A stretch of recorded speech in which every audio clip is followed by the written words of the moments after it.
So guys, I want to show you a neat little trick with the infotainment system here. It's nothing major, but I thought it was pretty neat. So I already have mine turned on, but if you notice here, you can make it so a little dot appears where you touch. You can see it there. Kind of acts like a cursor. Pretty neat little feature. Just shows where you are. As you drag it, you can see it.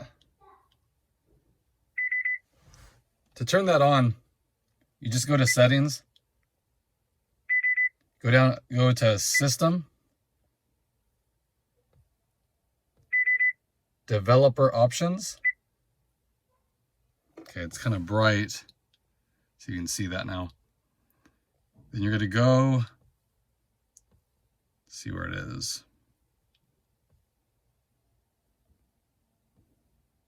Keep scrolling down right there. See where it says show touches?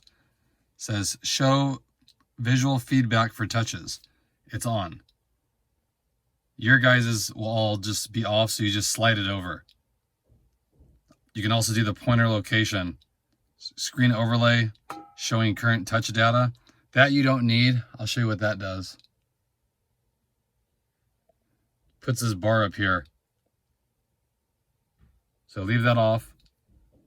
That's all you do. And you can switch it if you wanted. See what else is in here. And you just get out of here and go back.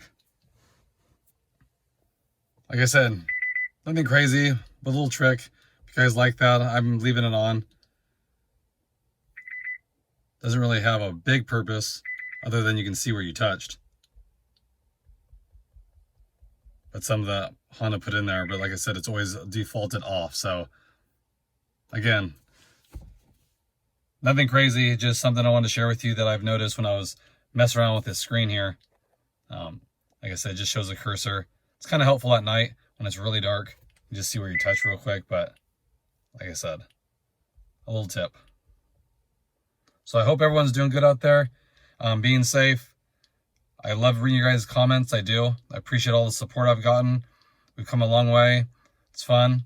I appreciate it. Let's keep this thing going. If you have any questions, concerns, drop them below. I'll definitely get back to you. And I'll catch you guys on the next one. Take care, everybody.